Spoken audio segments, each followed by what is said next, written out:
Let me tell you a story about pride, power, and one man's wild revenge. I've lived on this land for most of my life. It's not just dirt and fences to me. This farm holds memories of my granddad teaching me how to drive a tractor, my mom yelling at the chickens like they could hear her, and long summers watching the corn grow taller than me. But then, the HOA came. They called it Golden Pines Estates. Pretty name, huh? Except it brought a flood of new neighbors who didn't understand the country way of life. And leading the charge, a woman named Margene Vickley, an HOA president with a clipboard in one hand and a superiority complex in the other. The first thing she said to me, "Your farm is ruining the view." They told me I couldn't run my tractor, that the smell of livestock wasn't up to community standards. They even put up a sign, "No farming allowed," on my own land. And that's when I knew. They didn't just want to shut me down, they wanted to erase me. But, see, I don't back down easy.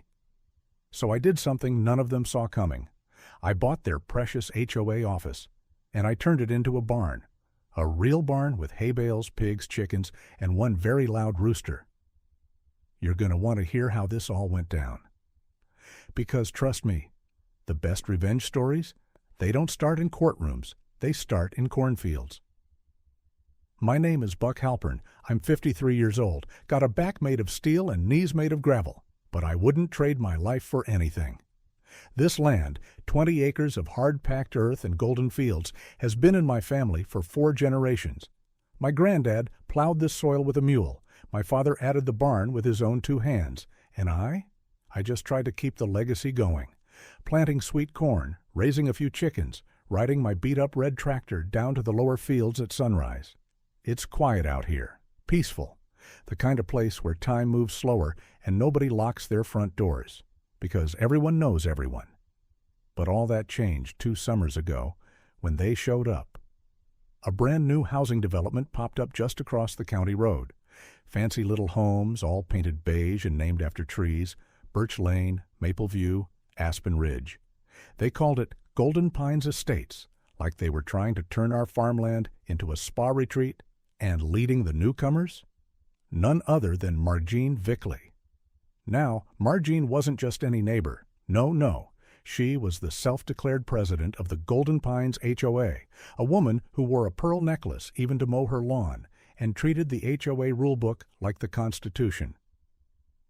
The first time I met her, she came strutting down my gravel driveway in wedge heels, holding a clipboard like it was a sword. "Excuse me, sir, your tractor is too loud. It disrupts the ambiance we're cultivating next door." Ambiance? On a farm? I laughed, thought she was joking. She wasn't. Over the next few weeks, I started getting letters in the mail, citations, warnings, even fines, for things like excessive livestock odor and visual disruption due to machinery. Then came the kicker. They installed a sign right at the end of my property. No farming beyond this point. Now you might be thinking, surely she can't do that. It's your land. And you'd be right. But see, HOA folks like Margene, they don't care what's legal. They care what's neat, what's orderly, what looks good in a newsletter. And to her, I was just a stain on their suburban dream. But she didn't know one thing. You can't push a farmer off his own dirt, not without a fight. At first, I tried to be civil. I figured maybe Margene just needed to understand. Maybe these new folks had never seen a chicken before or heard a rooster crow at 5 a.m. I even brought over a basket of fresh corn to one of the HOA meetings, thinking a peace offering might cool things down. Didn't even make it past the door. They said I wasn't a resident of Golden Pines Estates, so I wasn't welcome. Margene called me a disruptive influence. Disruptive? Lady, I grow vegetables, not chaos. Then came the daily complaints. Every morning, like clockwork, I'd hear from them. One day it was noise, tractor running too early. Next day it was the scent of livestock. Then it was the clothesline. Yes, a literal clothesline. I started getting county violation notices. Turns out the HOA filed a nuisance complaint against me. They were trying to classify my farm work as a public disturbance. They even accused me of industrial-level farming on residential adjacent land. I stood in that county office with mud on my boots, listening to a suit tell me I might have to reduce my farming activity. On my own family land. It felt like someone was erasing me, like they wanted to rewrite the story of this place without the people who built it. I ain't a man who asks for trouble. But when trouble parks itself on your porch and tells you to leave, that's when you stop being polite. That's when you dig in your heels and say, "Not today. Not this farm." That night, I sat on my porch, drink in hand, listening to the crickets and watching the lights twinkle from golden pines across the field. They had peace. They had power. They had rules. But what they didn't have? Me. So I started doing what any old farmer would do when something's gone rotten. I started digging.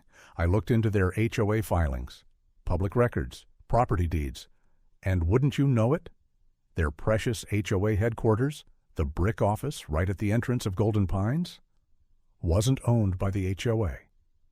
It was held in a trust under the original developer's name. And that developer was bankrupt. That meant the land and the building was up for sale. I couldn't believe it. I called the bank first thing Monday morning, and 3 weeks and a wire transfer later, I owned the HOA office.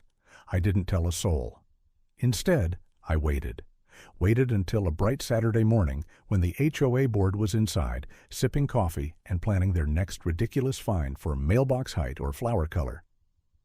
That's when I pulled up in my tractor with a trailer full of hay. And behind that, a mobile chicken coop, 2 pigs, and one big old sign I hung right above the front door. Halpern Farms.